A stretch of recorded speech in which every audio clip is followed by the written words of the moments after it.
Beaucoup de fiancés sont dans l'hypocrisie. Nous voulons parler de l'hypocrisie dans les mariages.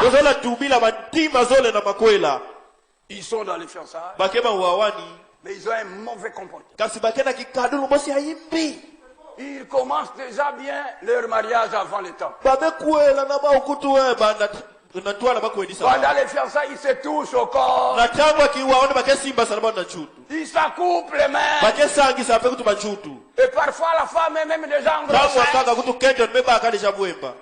Et quand ils voient ça, pour vouloir tromper tout le monde, ils précipitent la consécration du mariage. Alors la femme est déjà en grossesse. Vous voyez, ils mentent les pasteurs. Ils mentent l'église. Quand même, le pasteur va poser la question pendant la cérémonie. Dites-nous comment vous n'avez marché. Oh, rien. L'hypocrisie. Ils savent la vérité. Mais ils mentent. C'est ça l'hypocrisie. L'hypocrisie dans les mariages. Ça existe. Ils font comme David, qui a couché avec Bathsheba, la femme d'autrui, la femme de Uri. Il va commettre l'adultère. Alors la femme vient lui dire que je suis enceinte. Il cherche comment camoufler la grossesse. Je veux faire tuer son mari. Il a tué Uri et s'est précipité de la prendre en mariage. Comme ça on saura que cette grossesse vient du mariage. Ce que David a fait, beaucoup d'hypocrites le font aujourd'hui. Les fiançailles, ce n'est pas le moment de vivre comme si vous étiez déjà mariés. Vous verrez que pendant les fiançailles, la sœur va toujours visiter le fiancé sans se faire accompagner. Et il se retrouve seul. Mais c'est une occasion de chute. Si vous voulez causer avec la fiancée, venez chez ses parents. C'est ce tuteur qui les garde. C'est comme ça qu'on fait. Mais vous verrez la fiancée a déjà préparé la nourriture dans la maison du fiancé. Il va laver ses habits.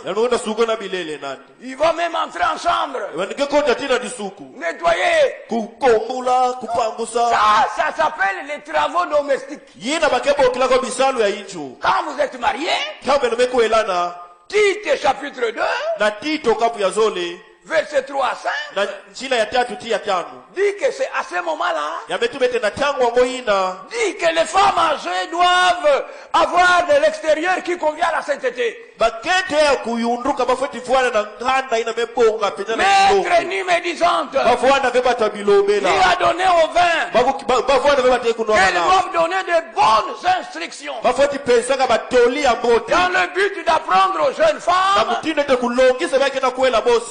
à aimer leur mari, à être retenus, à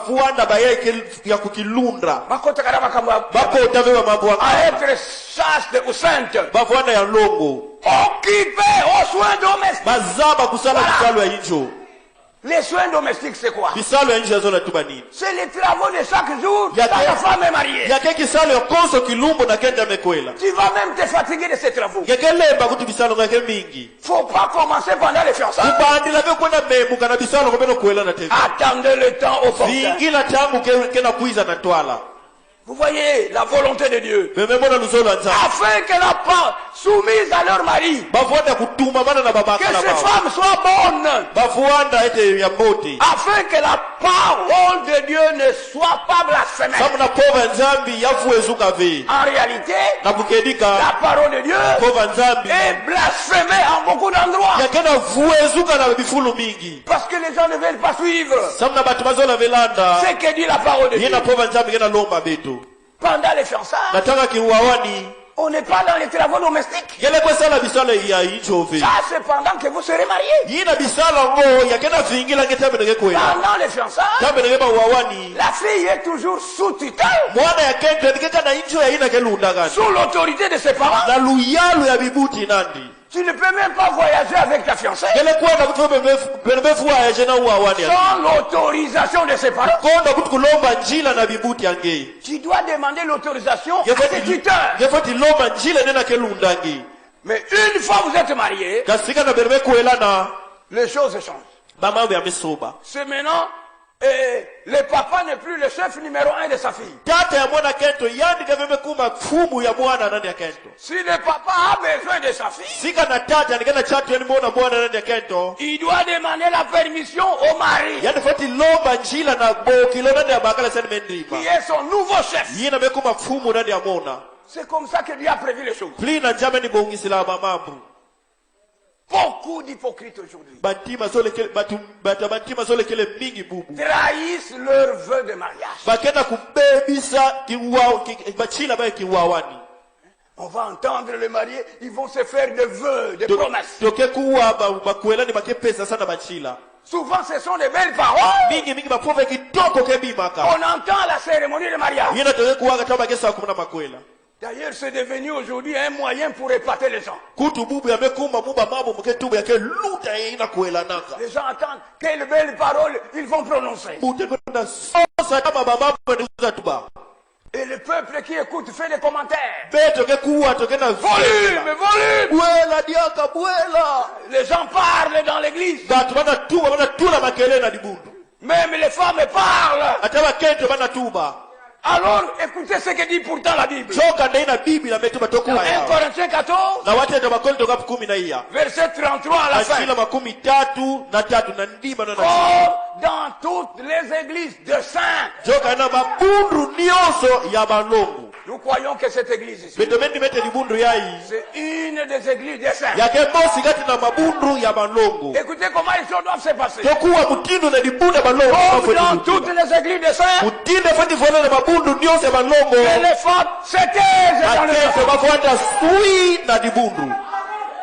Ils doivent se taire. Car il ne leur est pas permis d'y parler.